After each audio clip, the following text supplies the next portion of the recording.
Hello and welcome back for another episode of Indie Impressions. My name is Nick, and today we're going to be looking at In Runes by Tom Betts. It's a very interesting and procedural game. I mean, we seem to get into a lot of these sort of first-person exploration types of games, and this is another one of those. I don't often mention, though, where I find a lot of the games, and this isn't always the case, but in this particular case, I happened to run into another YouTuber who was doing some pretty similar stuff to me, actually, and who found this game, and did an episode of like an impressions thing, sort of like what I do. And his channel is Lyco Plays, and I think he's very cool, and if you enjoy the stuff that I do on my channel, you might want to check him out. You know, again, I don't do this too often, but, you know, we both run into some of the similar stuff, so just figured it might be worth mentioning.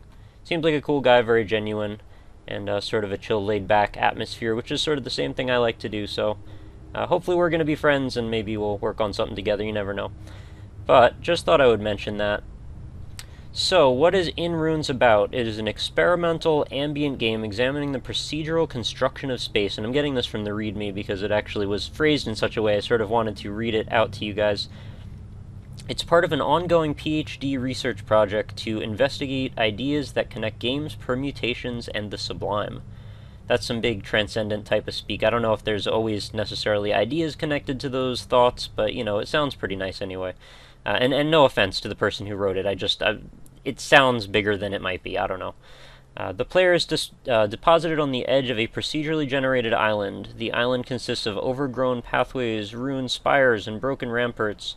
A central tower looms above the island, beckoning the player towards it. The world is generated procedurally after each cycle. After the initial cycle is completed, the player can access the generation parameters to play with. And then the audio is also somewhat procedurally generated, so it's a very cool concept. And as you know, playing games like Proteus and stuff, I am totally into games like this. So let's have a look, shall we? So it's got a very floaty atmosphere to it, and a very gray atmosphere, I have to say.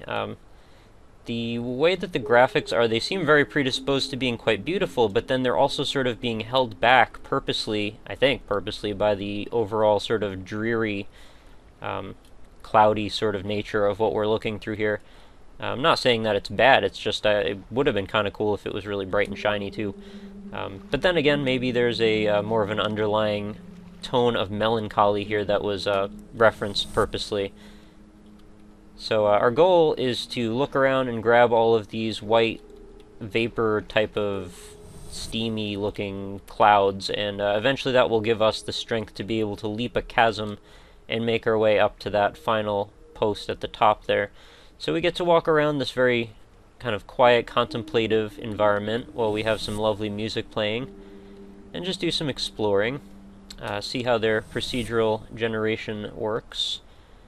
And, you know, it's always, it's going to be a mixed bag. Sometimes you get some dead ends, sometimes you don't. I started up a bunch of these just to see what kind of thing is going to happen, and, you know, most of the levels, at least the first levels, came out pretty similar. Curious to see what happens, though, as we get further on in. If the levels look different or play differently, or if there's any sort of gimmicks beyond collect the steam and then go to the exit. And it's fine if there's not, because this is more of an experimental ambient type of game, and I have no problem with that. But yeah, it's got a lot of potential. I guess I just like to see all the potential in games be realized to their maximum. So looking around, I'm sort of getting these sort of, I don't know, it's taking me back a little bit to times when I've been to like rock quarries and stuff, or places where there were burnt down buildings or things that you could just sort of explore through, and maybe they're not always the safest places to be, but they're always interesting to look through. And the sort of overgrown grass and the trees sprouting up here and there definitely gives you that feeling of like you're kind of in a place you're not supposed to necessarily be, which actually lends a lot to the feeling of solitude and just experiencing a place that's maybe a little different. Wow, that's an interesting shadow we've got going on. So I guess there's a day-night cycle as well. And things are looking a little bit less gray and dreary right now as we make the transition for what I believe to be night coming up. You never know. Every now and then a game is like, oh, day cycle. You never know. Could be. So, we've got some water here. The water looks very pretty. Nice reflective elements. It's a little weird as it seems to reach the outer edges. Oh no, you know what? I was seeing that and thought it was the water just breaking off, but it isn't. It's just where the ground is fading away in the reflection. So actually the water looks quite nice. Sort of giving me a little bit of a feeling of like Ico a little bit too. I guess similar color palette. Sort of desaturated grays with organic stuff going on in it. And we're having one of those things where it's like, if you've noticed a few of these games I've mentioned before in the past, that the mouse pointer isn't actually locked into the game window. So as I'm meandering about in this environment, my mouse is sort of haphazardly bumping into things on my desktop. And I use Object Dock, so on the farthest left side of my screen, my icons are popping up because the mouse is bumping into them. You know, not my favorite thing, unfortunately, but, you know, it is what it is. Not a deal breaker either. I could also have run this in full screen, which would have alleviated that issue. But for the sake of recording, I always like to record at 720p to maximize frame per second versus graphics. Also, it just tends to be easier to record out of Windows for a lot of reasons. Especially this time, since I was setting up a README out of my desktop as well, and I'd like to be able to have that access to. What is this? An interesting structure. Seems to be a lot of variation in what we see in this landscape. Some sort of, I don't know what the reference is, like Middle Eastern, maybe? These spires? I don't know, my art history was never great on the architectural side. And to be honest, my dates were never very good in general. I just like to learn about all the stuff that's happened in all the different eras. So it definitely puts a bit of a different spin on this environment, knowing that day is going to pass and the light qualities are going to change. And even more so when we take into account that there's actually dynamic shadows and stuff happening. But I do have to make one criticism. The controls are extremely floaty. I mean, like, really, really floaty. I initially kind of thought the mouse was way too sensitive, and then I realized there was actually a slider for that on the main menu at the very beginning. So I adjusted that. The mouse seems just fine now. But as far as walking around, there's like a good 2 seconds worth of inertia dissipating every time you let off of the WASD keys. So you often will finish, or think you finish walking, only to keep sliding for quite a while longer. Which could be a little frustrating since we're trying to do some sort of precise movement at times. So we've got the sun. Wow, it's quite a fast-moving sun over there. And I do want to sort of wrap up this level pretty soon if it's possible. So we're going to be looking for, hopefully, the ability to make that last leap. Or at least the last couple of steam vents, or whatever we want to call them. It's probably not the best word to describe them. I'm sure there's some sort of like ethereal sort of word to describe that. Whatever's going on there, like ectoplasmic, I don't know, paranormal, I don't know, steam vents. I'll just keep going back to that, why not? Oh man, see, I thought I stopped there, but I just kept on sliding. No big deal. I'm sure that could be something that is fixed quite easily if the developer also sees that as an issue. It actually feels quite a bit like we're just sliding around on ice. And it keeps popping up these little text things at the bottom, which I start to read and then they go away usually before I finish. I'm not sure what the correlation with that text is and what we're actually doing, though, but, you know, no big deal. I'm not trapped here, am I? Because that is always an element to worry about when we're dealing with procedurally generated environments. They don't often, or at least they don't always, have checks in them to be able to compensate for when the environment creates a situation that the player might get trapped in. And it's starting to look a little bit like that is exactly what happened to us here. Because I cannot jump high enough to get out of that. Now, can I stand on edges of trees? No, it doesn't look like I can do that either. The trees have no tangible physical properties. That's unfortunate. Yeah, it doesn't look like there's a single way out of here, so unless I'm missing a control or a ability to fly or something that I'm just not aware of, or maybe something I can jump off of. Kind of looking like I might have to do a restart here, which is actually a little bit disappointing. So that's something I now have to be cognizant of. I shall not want to trap myself in a burrow of sorts amongst these ruins. Well, I am officially in ruins right now. This is not how I thought this would end. Alright, let's go back to the main menu.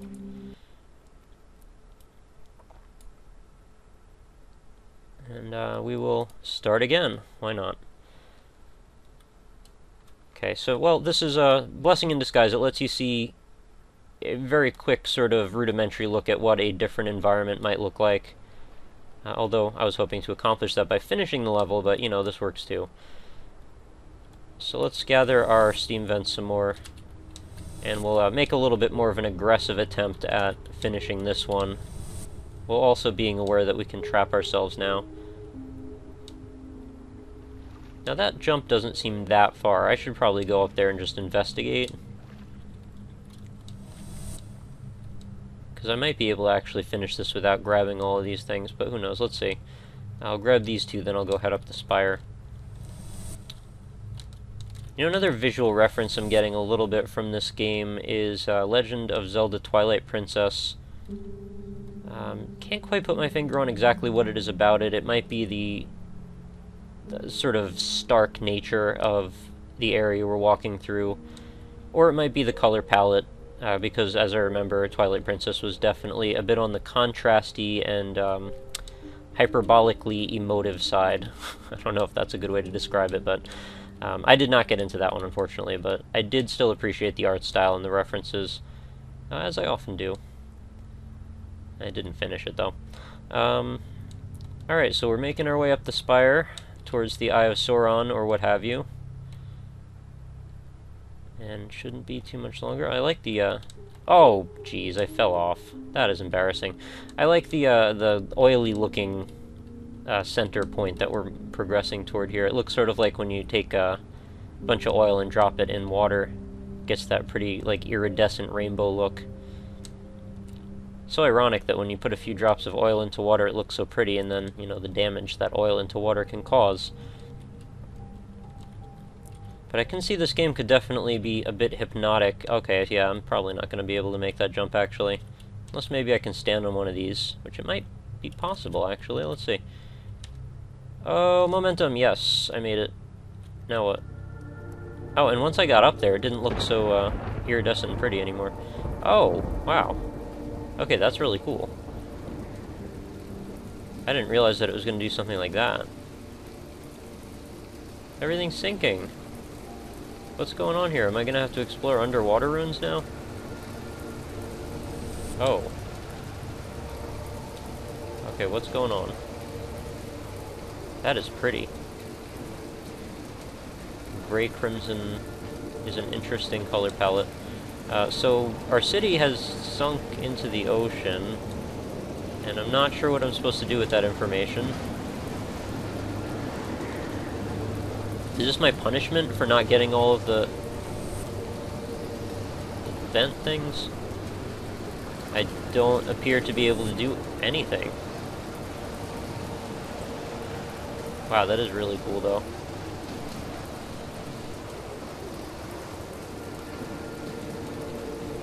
Turning blue. Okay, well, it's night, and I am alone on an island with nothing. Oh, I can go back in there. Oh. I guess I misjudged what was going on. Alright, cool. Well, that's the, I guess, the end of that. We can set up a bunch of numbers here and mess around. Let's make something really crazy. Because why not? It's got 5 different layouts. Looks like quite a bit of different stuff to see. Max size in every direction. Yeah, so this is essentially an engine for what could be a very cool exploratory sort of situation here. And I see the potential in this for sure. But I definitely didn't quite understand what I was getting into when I started it up. I thought this was going to be a multi-level sort of, you know, progression of sorts, but it seems like it's really not. It's just, you know, this is how the engine works, this is what it's capable of. Run through it once, and it's more of just a tool. But, you know, it really probably doesn't need to be more than that. At least as a foundation for something greater, it could start this way just fine. And I must say, it's so hypnotic, like listening to that music and then just sort of talking over it. You can definitely fall into a trance walking through these areas. And it's cool that in a way it's actually not so cartoony and over the top. It's a little bit more grounded. And I'm not going to say it looks hyper realistic or anything, or hyper naturalistic, but it does have a much higher tendency of evoking those sorts of feelings than something like Proteus.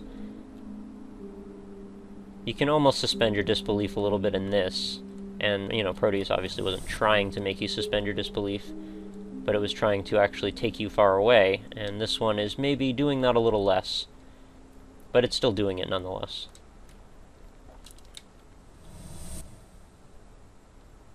I wonder what all this text is about. Definitely seems interesting stuff to read from the little bits I keep catching while I'm sort of talking over them and then noticing them. So I set the Z height, I believe, to be very, very high, but this is actually a surprisingly flat landscape, so maybe I'm supposed to be jumping off of all these? Not sure. I would have to really play with those sliders quite a bit to get a feel for what exactly each one does. I mean, they are described semi-descriptively in their little tag boxes, but still, sometimes these things you don't quite get the perfect handle on them until you've played with them for a while. So where am I? I'm not seeing any more goals to proceed towards. I guess goals is probably, those are a decent way to put it. I wonder how these shadows are done, if these are just projection. Kind of looks like they are. It's reminding me of stuff like Far Cry 2, where they have shadows that are essentially, there's a light source behind a sprite, and somehow the rays are cast through the sprite, and the sprite actually is occluded, resulting in what looks like a shadow on all the surfaces. And usually, a lot of the time when you see those, the algorithms they use to calculate those shadows, they come out at a very low resolution, so when you see them on the ground, they look really blurry and sort of jittery. Sort of like they have sand through them or something. Kind of hard to describe, but if you've seen one before, you know what I mean. They're definitely not crisp. But some games have actually gotten a lot better with that. Some games, in fact, they'll project onto like your first-person shooter weapon, and they do it very accurately and it looks very good. So it looks like I may have gotten all of them already, but I don't have hardly enough to fill up that sphere in the bottom left corner, which I'm only guessing has something to do with my progress or my ability to jump or leap or spirit walk or whatever you want to call it. I will hand it to them. The sky is very pretty. I wish the clouds did a little bit more dynamic stuff, but they do look like they're still being procedurally generated. And the stars behind them do something very interesting. See, if I keep the landscape in perspective and I jump, the stars seem to be rooted to the ground, whereas the clouds are actually maybe rendered in a layer above them or below them. Yeah, I think below them, because you can actually see the stars through the clouds.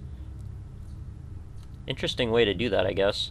Looks a little awkward, though, when you see the ground moving at the same pace as the stars, because, you know, stars are supposed to be really far away. But then again, who am I to complain, because this is not my universe, and I have not decided that those are even stars. They may be something completely different. They may be radiant souls of something, I don't know. So why do I have to jump off of these to make it up each time? That seems sort of strange. So if I go through this again, does this bring me back to the city sinking? Looks like it may. Let's jump on there. Oh. Alright, I'm going to try and glitch it out, maybe. Oh, get up there, get up there! Okay, I don't know, something's happening. I'm not in control right now. Okay, wait, maybe I am. It's rushing me in one direction. No! Okay, I guess I can't swim at all. Okay. I have no idea what the deal with this whole thing is, but it's definitely a little bit on the depressing side. Wander around in these ruins and then the sea claims them all. And it's always raining in red here. Seems like I'm doing it wrong. Maybe I really was supposed to get all of those goals before I proceed through that exit. And this is like the hell tormented area that I'm supposed to be put in. But regardless, I think that gives us a fairly decent viewpoint on what In Runes is about, and I think it's a pretty cool project, and I would definitely recommend that you go give it a download. It is completely free, and show your support. Wow, that's pretty. Alright, maybe I need to take it back about the clouds, because they actually look like they're doing quite a bit of dynamic stuff. And when the stars aren't out, the sky actually looks really nice. It's just that one thing that I was complaining about. They actually look incredibly fluid. Almost like a lava lamp or like a bunch of sand moving around. Well, regardless, it's very cool. So I will let that bring our episode to a close. As always, remember to head on over to Indie Impressions, my website. That's indie-impressions.com, where you can keep up on all of the new stuff that's going on with the channel. I post every night's video there, as well as on the Facebook page, which is facebook.com/indieimpressions, and I have my Twitters at RockLeeSmile and at indieimpression.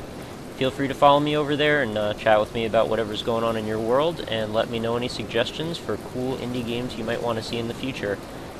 So keep in mind, when I do like my indie game suggestions, I like them preferably free, unless you're a developer and you'd like to let me in on a special code for one. That's always appreciated, but, I don't have a lot of extra money to be buying paid games, so I'll do what I can when I can, but, for the most part, go for free ones if possible. And keep them quirky, keep them light. I do like heavy ones occasionally, and I like some horror ones occasionally, but for the most part, I like games that I can sort of get into real quick and talk about, and have a very deep, distinct, artistic sort of background to them. But I will not go into too much more about that, because of course you can ask me all these questions on the website. So I hope to see you over there, and thank you very much for watching this episode on In Runes. And remember, check out Lyco Plays, which I will link also in the description below. So thank you again for watching, and have a lovely night, guys. Bye.